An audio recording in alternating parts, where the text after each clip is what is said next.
Good morning everyone. Welcome to the YouTube channel of Little Flower School Raptinagar. I am Amit Kumar, your computer science teacher, and this is your 19th video lecture in which we are going to discuss about exception handling. So before I start our today's lecture, I want to discuss few things. Actually, I was going through almost 2 weeks ago I have gone through some of the queries raised by you, and unfortunately I am not dealing with them right now because of this topic only, because I wanted to complete exception handling before revising those topics. So once our today's lecture is over, this exception handling topic is over, I am going to pick all those queries that you have raised. Basically there are 3 types of queries, or 3 queries over there raised by 5 different students.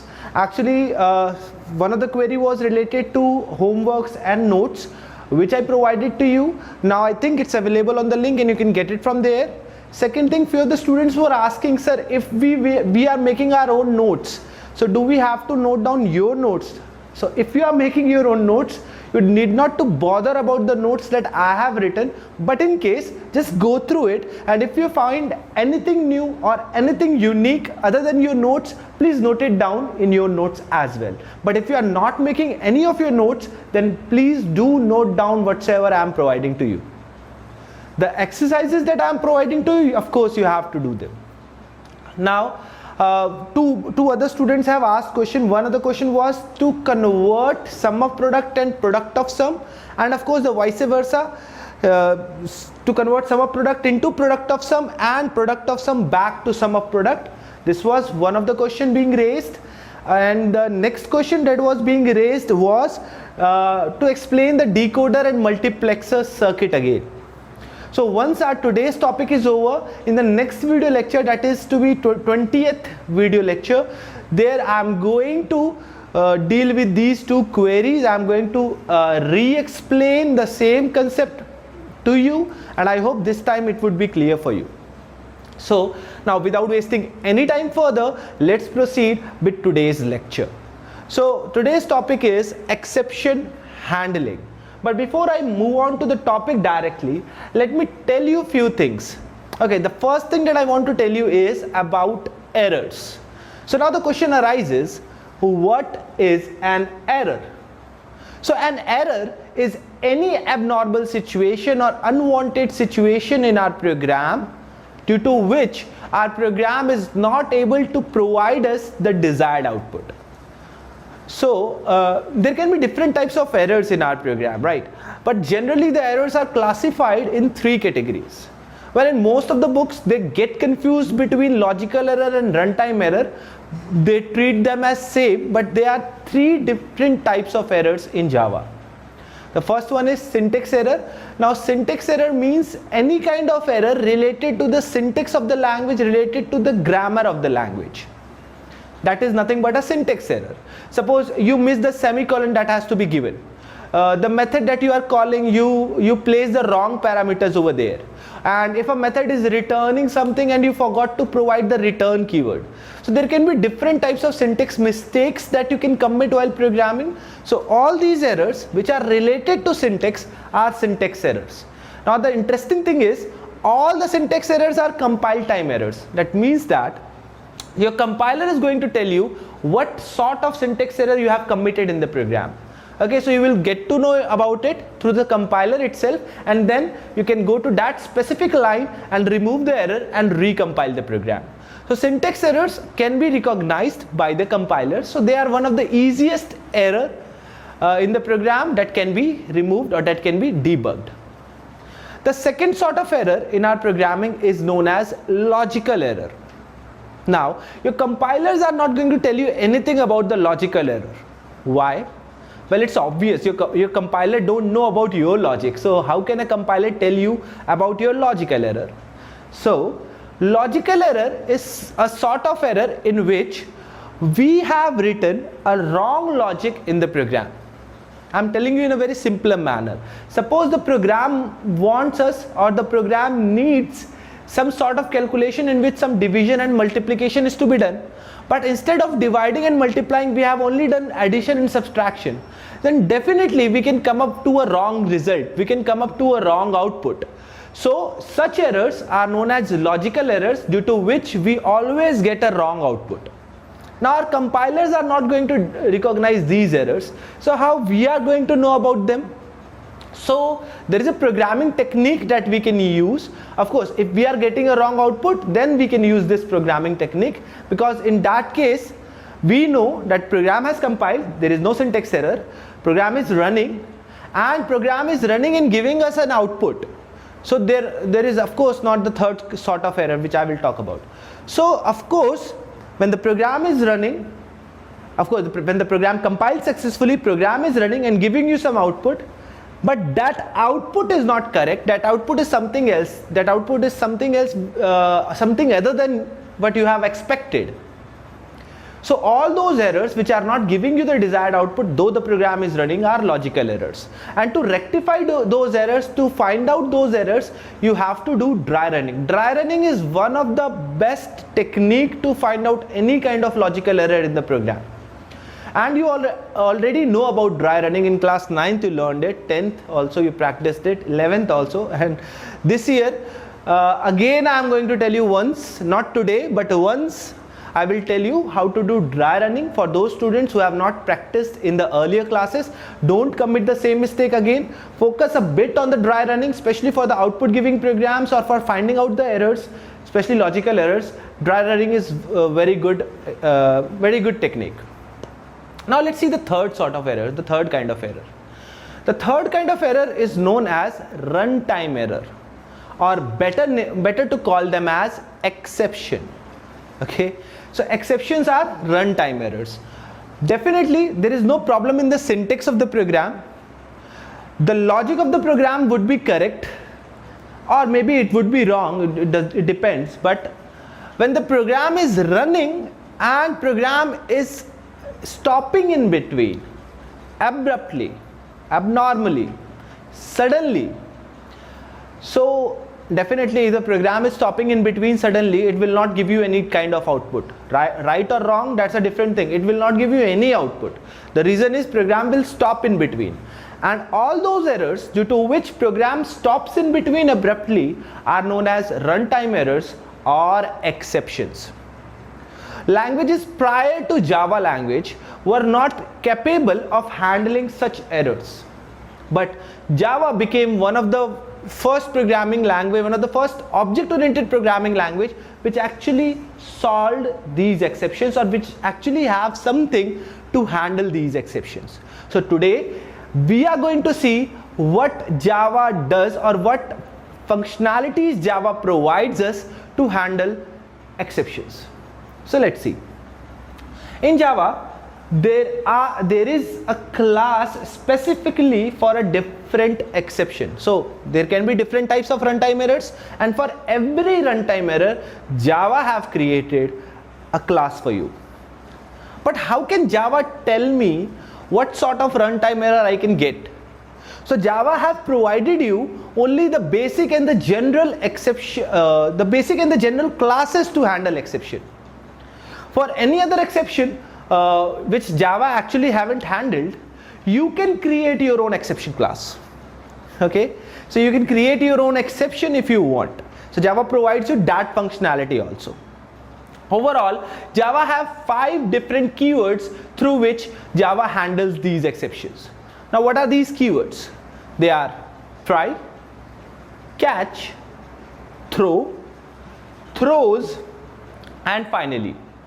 And don't think that I actually spelled wrong. It is throw and throws, 2 different keywords, one in plural and one in singular form. Okay, so throw and throws. So these are 2 different keywords. So that makes total 5 keywords in Java, and with the help of these 5 keywords we can handle exceptions. Now let's see how we are going to do that. Okay, so let's see that. And before that, let's talk about few exceptions, right? So let's see one of the common exception that we commit while dealing with scanner, if you remember. Of course, we use nextInt method whenever we want to take int from the user, integer from the user. So we can call it as scan.nextInt, right? This is the method. And of course, we will store the data in an integer variable. Now the thing is, if the user, while entering on the console screen, if the user have entered a string like this, definitely it can't be converted to an integer. Input mismatch exception.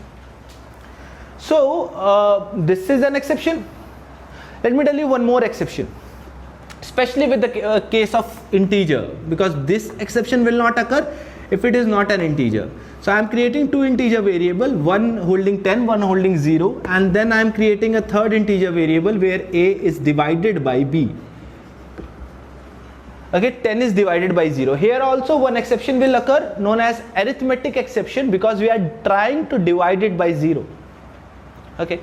Similarly, while we are reading from buffered reader, then there also some exception occurs. So all the exceptions in Java, all the exceptions, though they are handled with these 5 keywords: try, catch, throw, throws, and finally. It's not final, it's finally. Okay. So with the help of these 5 keywords, we can handle all the exceptions, but all the exceptions are basically categorized in 2 types. They are known as checked exception and unchecked exception. Though the concept of checked and unchecked exception is beyond your syllabus, you are not going, nobody will ask you the definition of checked and checked, nobody will ask you the difference between them, but at least you should know the difference between a checked exception and an unchecked exception, because the students who are not knowing it sometimes treat exceptions also as compile time error, but exceptions are not compile time errors.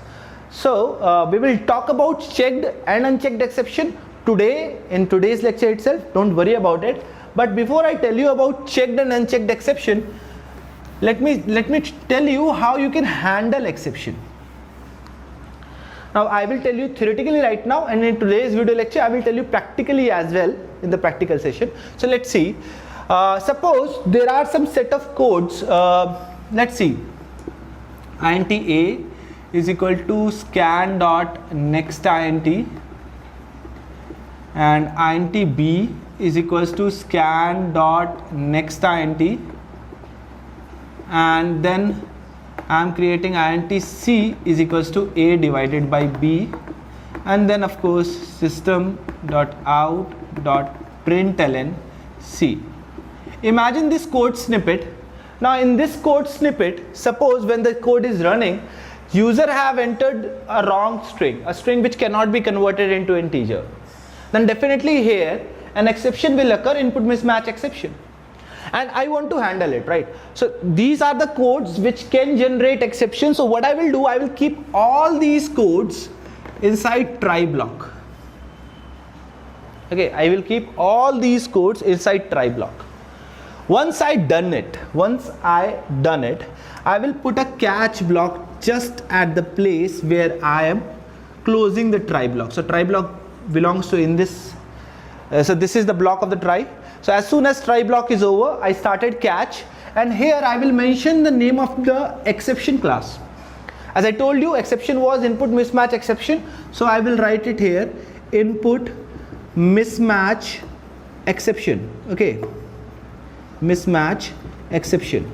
I will create an object of this class. So let it be IP or IME.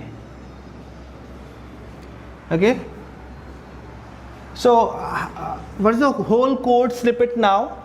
I will create a try block, and I will keep everything that can generate an exception inside this block, and as soon as try block is over, I will provide a catch over there.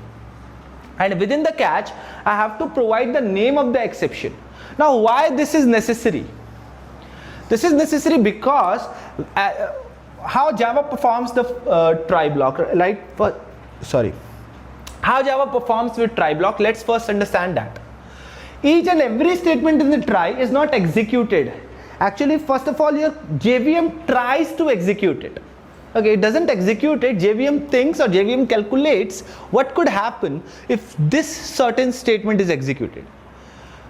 Now what happens if that statement is executed and it is generating any exception, then instead of executing the statement, it will leave the whole try block.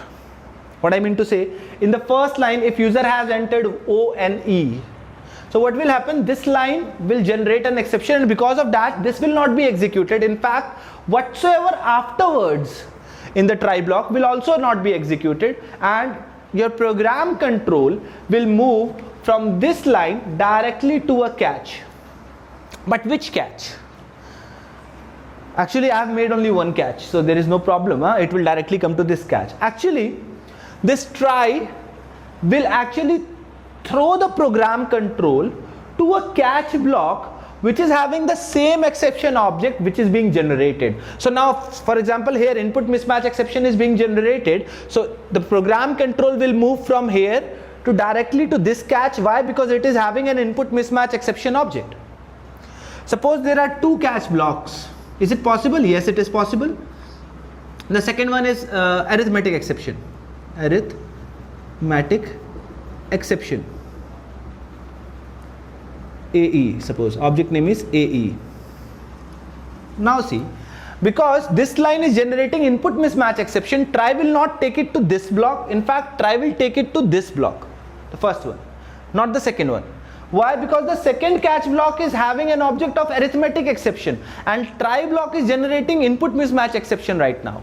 So these objects with catch is necessary so that your try can recognize that from this point where I have to send the program control. So the program control is sent to the specific catch block which is having the same exception object which is being generated by the try. So what will happen afterwards? So if anything is written inside the catch, anything you want to write, anything is written inside the catch is executed and program continues. It won't stop. Now it is so some of the programmers or some of the students would say, what is the need of having it? Okay, we are having an exception, we came to know why we are having an exception, and next time we will give the right value.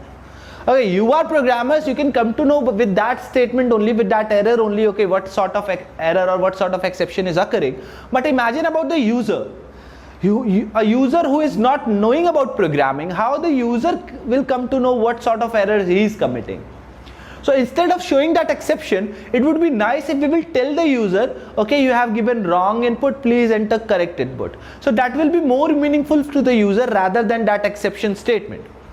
So what we will do, instead of printing that exception statement, we will print the message in the catch block. First thing. One more use. Imagine there are some set of statements after these four statements. After these four or five statements, there are few more statements in the program. And in case if we have not handled these exceptions, what will happen? Because of error in this line, all the rest of the statements will not be executed. And imagine if the rest of the statements are compulsory statements to be executed. Okay, so the compulsory statements will be skipped. But if we have handled the exception, first of all, program will not stop in between. Second thing, okay, in case of the exceptional statement, the statement which is generating the exception, in case of that, this statement will be skipped, but rest of the compulsory statement that are afterwards the catch will be executed. So exception handling is very useful, especially for big programs and projects. And try catch is one of the mechanisms through which we can handle exception. Now few points you should remember while working with try catch. First thing, try cannot be nested. You cannot have more than one try. That means you cannot have another try catch inside a try. So what if more than one exceptions are occurring? Very simple. Keep all the statements inside one try and you can make more than one catch blocks. Each catch block for each exception. So suppose you think that this try block can throw 5 different exceptions, then just make one try block, and below that create 5 different catch blocks with 5 different exception object. So whatsoever exception will occur, that certain catch block will be executed. I hope you understood it. So how many catch blocks will be there? Many catch blocks, as many as you want. But you have to make sure while you are working with catch block. Now what assurance a catch block needs? See, I told you all the exceptions in Java are actually classes. And you know what? There is a super class of all the exception class. What I mean to say, all the exception classes are inheriting this class. What is the class name? Exception itself. That means all the exception classes are inheriting the exception class. Now why I am telling you this? That means there is a case of inheritance in exception handling. Means all the exception classes are inheriting a single class exception. Maybe there can be inheritance of more than one level, right? So when you are making this catch block, always try to keep subclass first and then the superclass. For example, exception is the superclass of all the exceptions, and if I write a catch block here with this exception object, it will be an error. That I will show you in the practical session today how it can be an error. But make sure when you are making more than one catch blocks, keep the subclass first and then its superclass. Otherwise it won't reach that exception.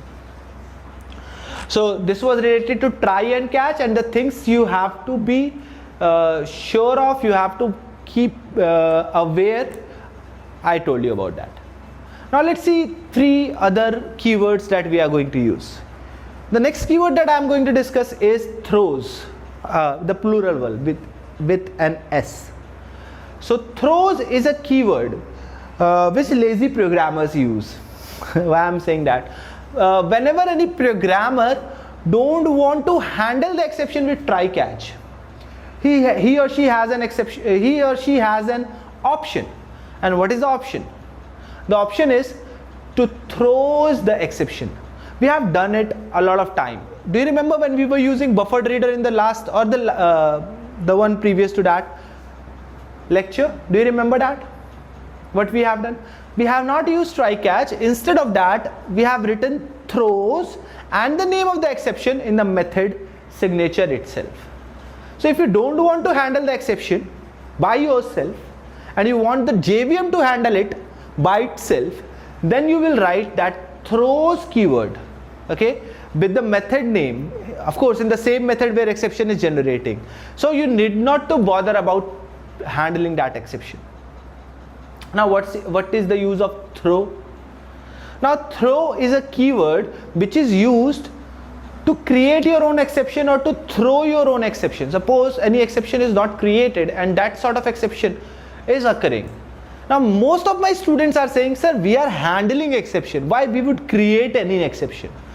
Well, there can be circumstances where we need to create exceptions.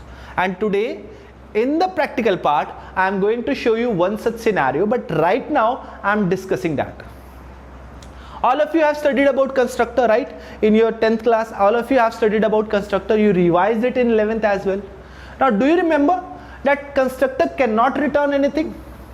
Of course, it cannot return anything. Now, suppose I am making a method find. Okay, I am making a method find, and it is returning true or false. That is Boolean, and I am entering a value. What this method is doing, it is finding, it is searching that value which I passed to the method. It is searching that value inside an array. If the method finds the value, the method will return true. If the method doesn't find the value, it will return false. So with the help of returning value of a method, we will come to know whether it found the value or whether it haven't. But imagine if I am doing any kind of searching, if I am doing any kind of find operation in constructor which is not able to return anything, how will tell to the user or the programmer that the thing that you are searching with this constructor is not available? So I am just telling you one scenario where we need to throw an exception, and I will show you this scenario practically today. Don't worry about it. So we have seen about try, we saw catch, we saw throw, we saw throws. Now the last thing is finally. Now you might have studied about the use of finally. Now finally is a block, okay, block of code, and this block of code is executed while exception handling, while doing the exception handling, no matter whether exception have occurred or not. Okay, let me tell you this. In case of try catch, we know in case of try, if any exception occurred, it will skip the try and it will execute the catch. In case of try catch, if no exception occurred, it will execute the try and it will skip the catch. So in case of exception, try statements are not executed. In case of no exception, catch statements are not executed. But suppose in your program you want some statement to be executed whether exception have occurred or not, then for those cases we can create finally block. So finally is a block which is having all those statements which we want to execute no matter whether exception have occurred or not. Well, some of my students were giving me another solution for this without finally, but okay, that solution can be used in some of the cases but not in all the cases. So today in the practical session I will also show you how and why finally is important and how to use finally. Okay, so we have dealt with try, catch, throw, throws and finally, and I tried to explain you all the use, all the purpose of these keywords and how you are going to utilize them for handling your exception. Of course, in today's lecture also I told you what is the importance of creating your own exception and what are the situations where you are in need of creating your own exception.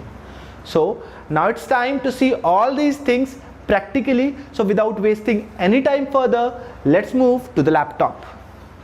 So students, welcome to the practical session of video lecture 19, and in this session we are going to see few programs in which we are going to deal with all the exceptions that can occur while dealing with simple programs. So without wasting any time further, let's proceed with the programming part. So I have opened my BlueJ and here I am going to create a program, exception 1. Okay, let's copy the name and open the programming code. Here we are going to create a simple program where we are accepting two numbers from the user, the same program which I shown you there on the theoretical session. The same program I'm going to make here. So let's create main method,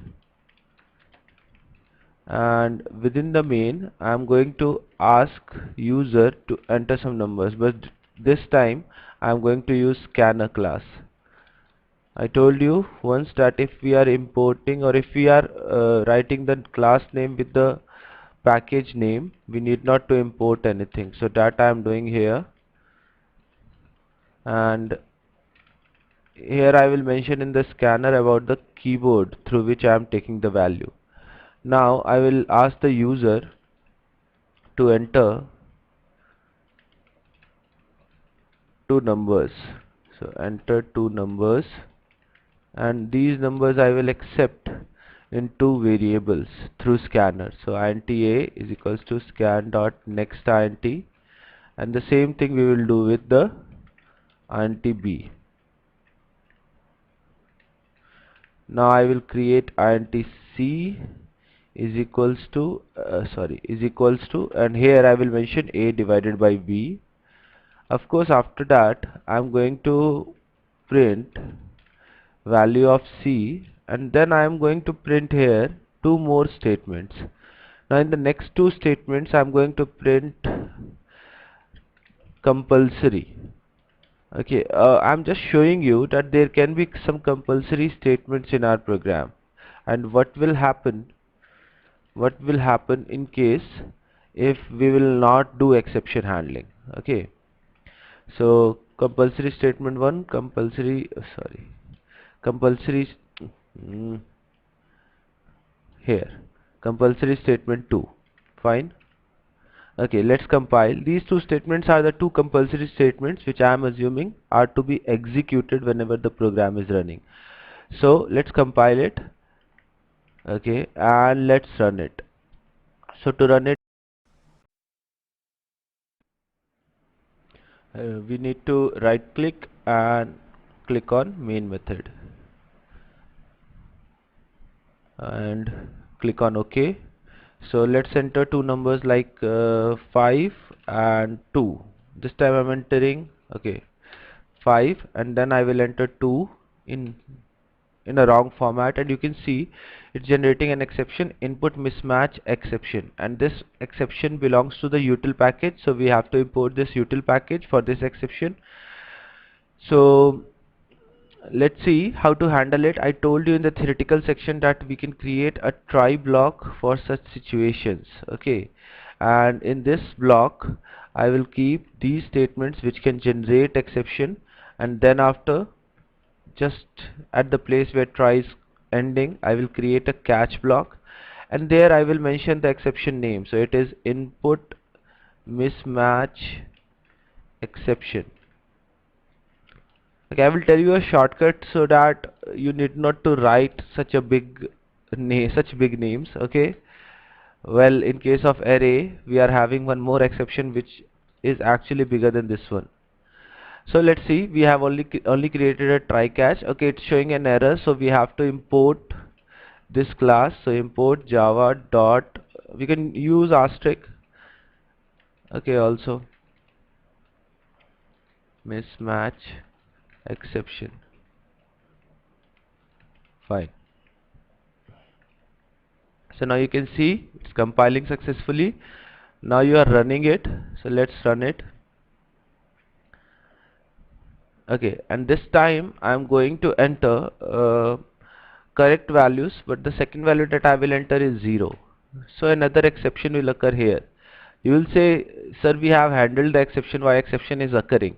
So let me tell you, let me close the terminal window first, and let me tell you, if I'm running and if I'm entering a wrong input, see, let's see, 5 and 1.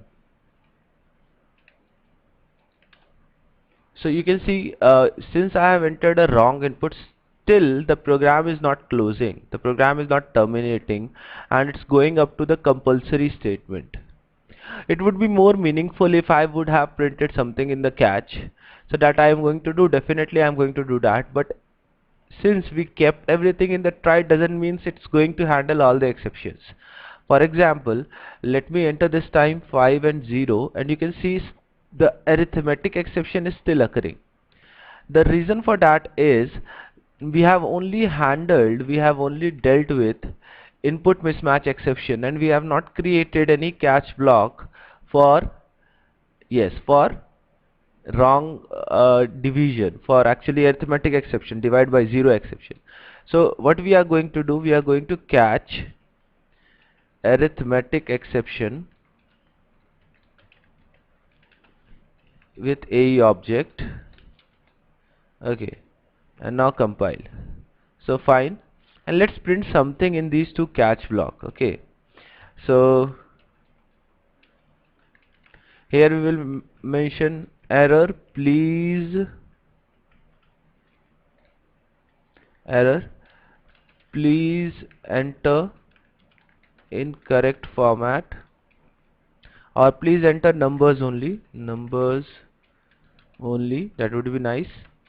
And here in divide by 0 or in arithmetic exception, we are going to print error, can't divide by 0, cannot divide by 0. Okay, so now in case of exception, what will happen? This message will be displayed there rather than the program being closed, and of course the compulsory statement will be executed. So let's enter 2. So see, in the first line only I have entered in in wrong format, and that's why it's printing please enter numbers only. First exception occurred, input mismatch exception, and then the two compulsory statements are printed. That means program is not stopped. If I am running for the second exception also, like 5 and 0, see here also the program is not stopping. Instead of that, it's coming to the second catch and printing the message given over there, and the compulsory statements are printed. Now you might be wondering, what is the use of these objects in the catch that we have created of exception class? Actually you can use these objects to get message, like there's some method, I think get message is the method, if I am not forgotten. Yes, get message is the method. So you can name the object and you can call get message. So let's see what it is printing if I am using these objects and calling get message. So get message, and now let's do the exception one more time. and here you can see let's suppose 2 and 0. So it's printing cannot divide by 0, and no message is printing over there. You can see, though we have written get message, but it's not printing anything over there. Okay, so there is one more way to deal with these objects. So for that I am removing these get message call, and instead of that I am calling print stack trace. So a dot print stack trace. Well, these methods are not part of the syllabus, but I am just telling you how you can use these objects. Okay, what is the purpose of these objects, why we create them. So for that I am telling you these methods which you can call with these objects. Okay, so print stack trace. Let's see what happens now. Okay, so let's see 2 0, and you can see it's printing the program and it's also showing this error. Okay, so now exception is handled. That the proof of that is the compulsory statements are printed. But due to print stack trace, it is telling you the whole set of lines which can generate the exception. Among these lines, you can see there is a line in your class also, exception.java 30 number line. This one is generating an exception. So print stack trace is also helpful if you want to know which line or what sort of exception is occurring as a programmer. But we don't use print stack trace for the user. Okay, it is for the programmer for debugging.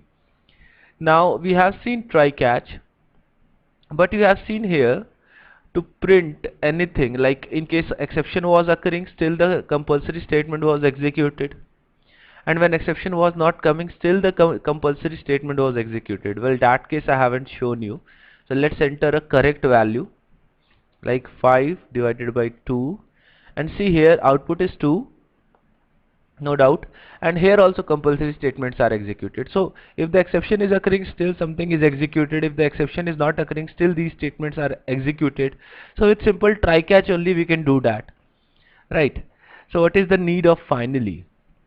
Okay, because I told you finally block is executed when the statement, when the exception is occurred or when the exception is not occurred. So all those statements which we want to execute, we keep them in finally block.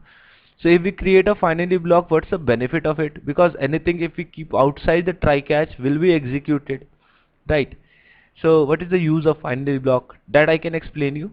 One more thing, I told you we cannot have nested try, right? So let's keep a try here. Let's try to keep a try here. Okay, and let's try to keep a, okay, compile, and you can see the error. Try without catch, finally a resource declaration.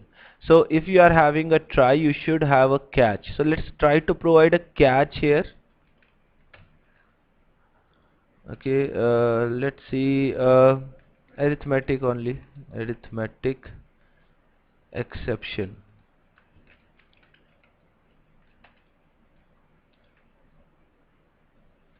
Exception E, and finally this catch block. Let's see, I provided the catch block, still the error is there. So we cannot have nested try. This I wanted to show you. Another thing, I told you that when you are using multiple catch blocks after a try, don't keep a superclass before any subclass. So let's suppose I create one more catch block before these two catch, and here in this catch I created an object of exception class, which is actually superclass of all the other exception classes. So as soon as I will do this and compile, you can see it will show error in these exceptions, and it will show already been caught.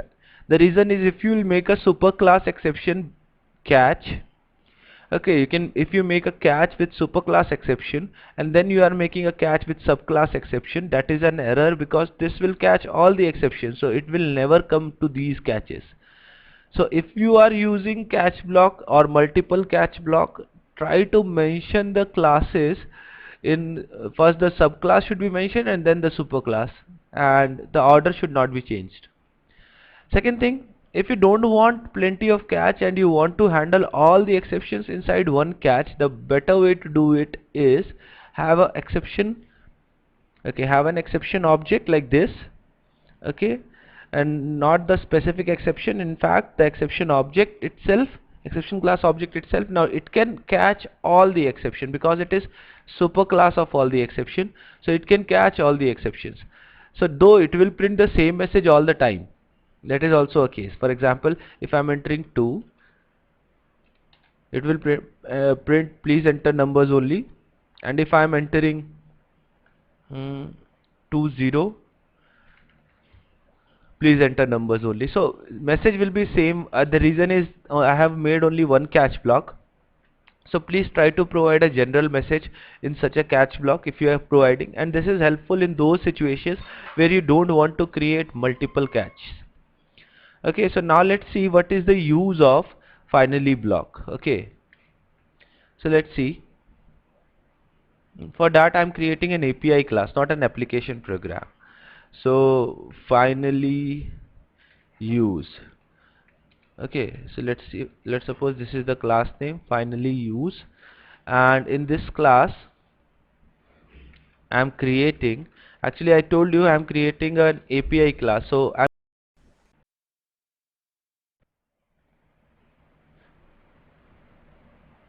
I'm creating a method here, public int method, and this will, actually I'm creating a sample one. So let's suppose this is accepting two numbers and same division operation I'm performing here. Okay, so I will perform same division operation, a divided by b, and here also I will print. Okay, here also I will print c. So what I want, like I also want to execute some compulsory statement, system dot out dot println. Okay, so compulsory statement over here, like compulsory, and I will return statement. Okay, so I will return, let's suppose I am returning boolean, and I will return always true through this method. Suppose I am returning always true. So how I can do that?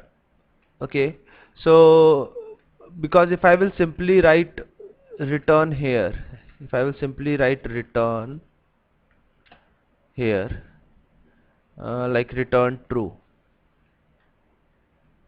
Okay, so what will happen if I will use a try catch block and I will keep the return as it is? Okay, or let's suppose I'm going to return true if exception will not occur, and I'm going to return false when exception will occur. Okay, this would be nice to explain you. So if an exception will not occur, I will return true. So in the try block, the last statement I'm keeping return true. Okay, and in the catch block, when exception will occur, so let's suppose exception class. So that would be helpful. I need not to, first of all, I need not to import anything, and it can handle all the exceptions. Okay, here in the catch block, I'm returning false because exception occurred. That's why it's coming to the catch block. Now what will happen? See, this compulsory statement, though I have written it after try catch, it is showing unreachable statement. But you know na, like everything that is after the catch block will be executed, then why it is showing unreachable? The reason is, here in the try and catch I have returned the value, so as soon as this statement is executed it will return true, or as soon as exception will occur this will return false. So in both the cases, something is returned from here, like return true or return false, something is returned from here, and that's why it is unable to reach the last statement. So one way to solve it is copy this compulsory statement and print it in try as well as in catch, so it will execute it both the times, or you can use finally block. So I am creating a finally block here and keeping this compulsory statement in the finally block. So see, now it is not unreachable, and it will print this compulsory statement no matter whether exception occurred or not, and of course before returning the value. So finally is useful if you want to execute something, and it is very useful whenever you are returning value in try and catch and you want to print something whether the exception is occurred or not. So in that situation, finally is more helpful for you. Okay, and one more thing, there should be only one finally with a try. So there can be multiple catch with a try, but there can be only one finally with a try. So one try, one finally. I hope you understood this. If I will call, let's see this program when I will execute it. So compile and let's run it. I have to create an object, so I created it. Right click, call the method, and this time I'm providing 25 and 5. So definitely it will return true. But before returning true on the terminal window, it's shown me the compulsory statement, right? So let's see in case of exception occurred, when exception will occur. So let's enter 2 and 5. Okay, that 2 in double inverted comma string. So 5. Okay, so incompatible. Okay, here of course I cannot enter like that because I have to enter integer. So let's enter arithmetic exception. So 4 and 0, right? So this can occur. So it's returning false. Let's go to the terminal window. Still it is printing the compulsory statement. So whether exception is occurring or not, it's printing the compulsory statement because I have used finally over there. So that is the use of finally actually. So we have seen try, we have seen catch, and now let's see throws. And here I will show you the difference between checked and unchecked exception. I told you. So instead of that, let's in the same API class, let's not return anything and let it be this much only. Okay, so let's not return anything. Finally block, I don't need any compulsory statement right now.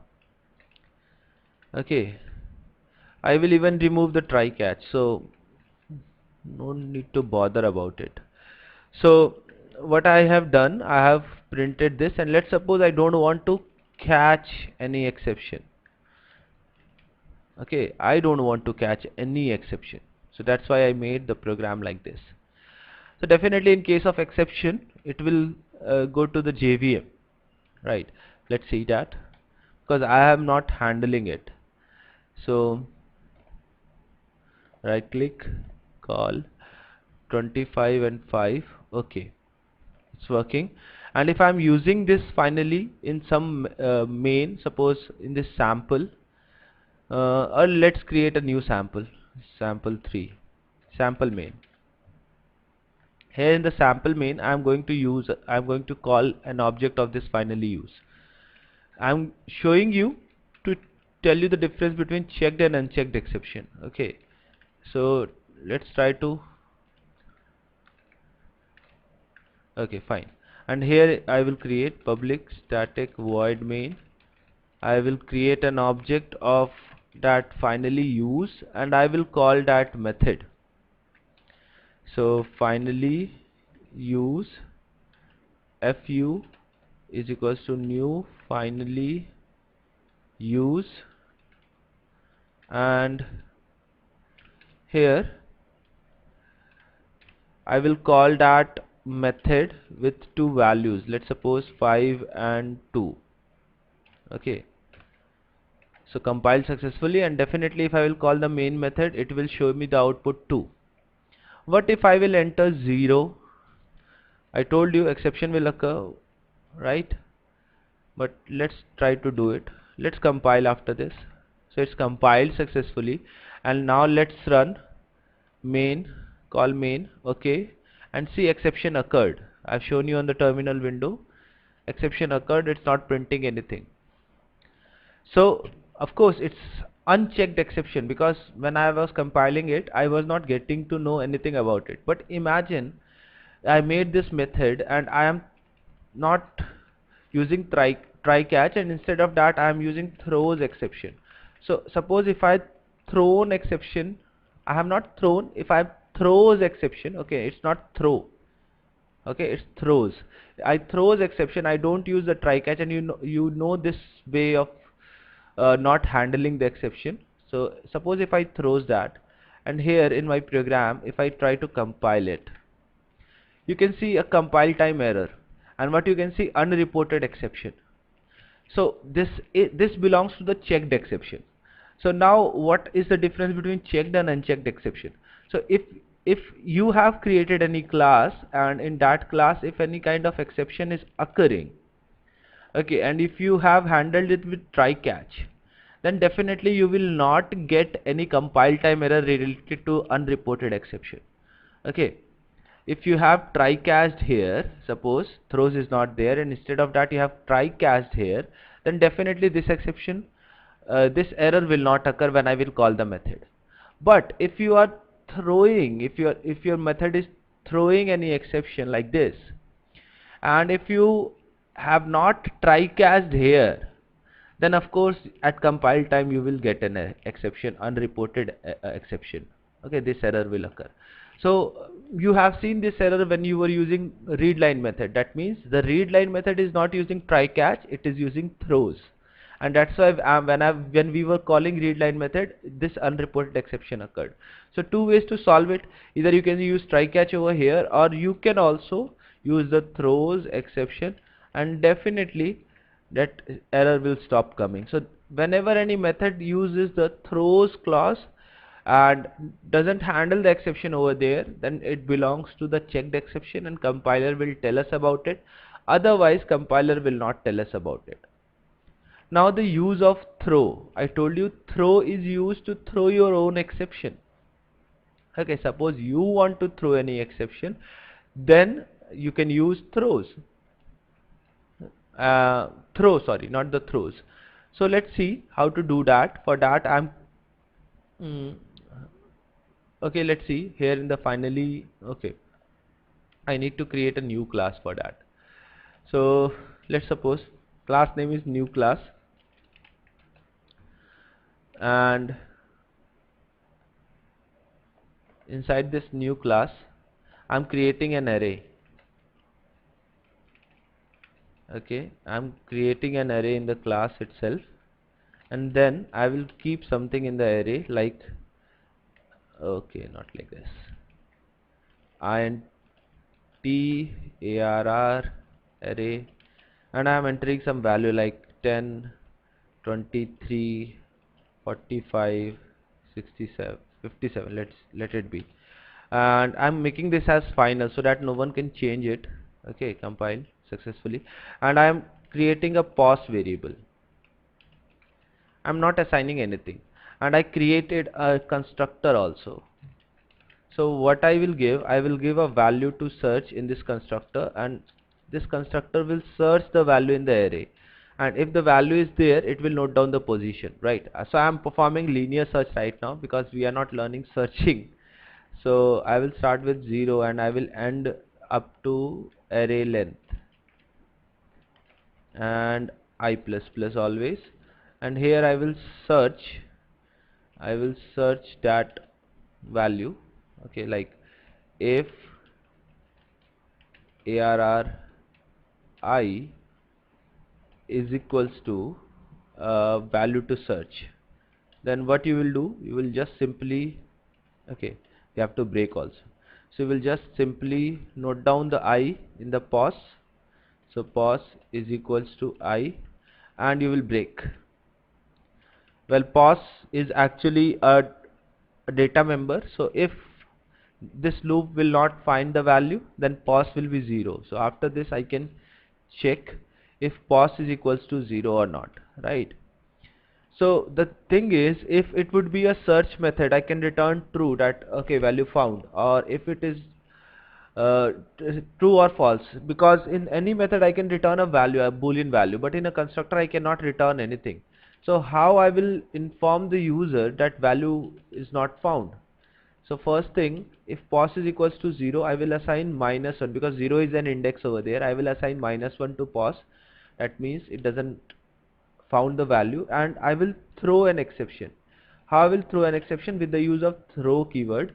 I will write throw, and then I will call the constructor of exception class, or any exception class which I want, and here in the constructor I will mention the error like value not found in records.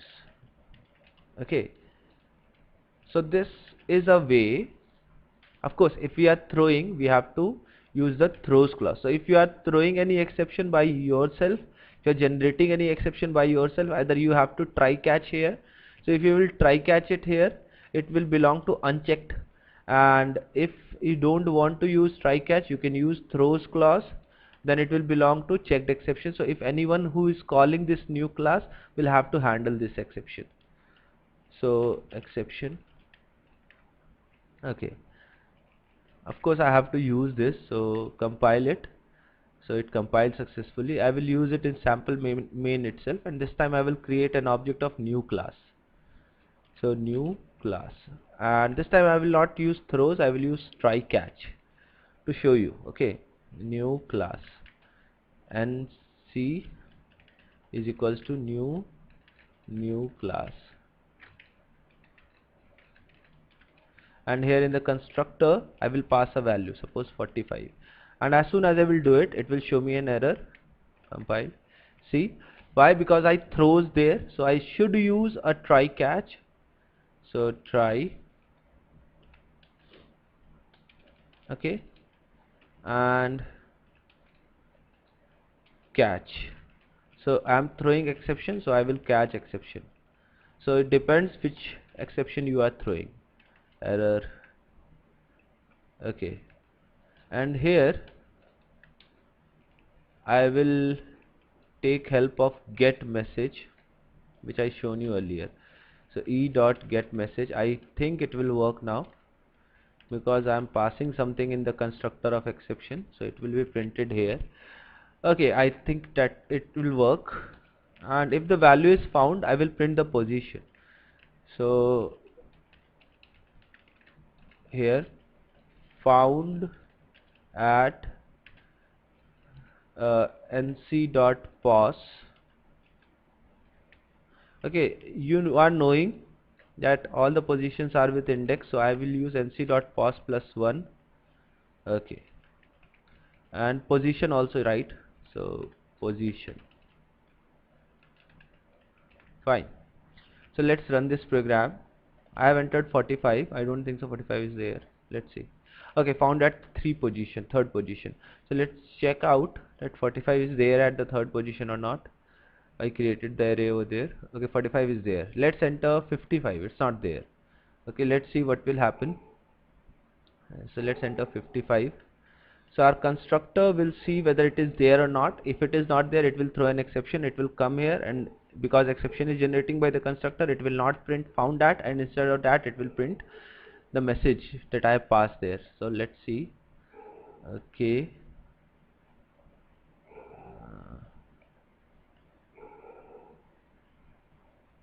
I compiled it or not? Yes, I compiled it. So have I changed the value? Yes, 55. I compiled again, and now let's run. Okay, actually get message is not working. Okay, you can use print stack trace, because error is occurring. Print stack trace. Fine, let's see now. Okay, you can see the exception is occurring, and it is printing value not found in records. Okay, that was the exception which I have thrown. So there are some situations where you need to throw exception, because you want to tell, you cannot return from there like constructor, and you have to tell the programmer that an exception, a new exception is occurred. So whenever a new kind of exception you want to throw, you can throw it with the throw keyword. Throws keyword are used in situation where we don't want to try catch. If we are using throws keyword, then that method should be catched. When we are calling that method should be catched as it belongs to the checked exception. So today we have seen all the types of keywords that we use in exception handling: try, catch, throw, throws, finally, and I have tried to show you the use of each one of them. Now one question that is asked in the query, and haven't answered in the theoretical session today, was about the practical file. Do we have to create practical file this year also? So of course you have to create the practical file this year, and from, I think, in the next tutorial itself, next video lecture itself, I am going to give you your first 2-3 practicals. If you are all having your practical files, so you can start doing it.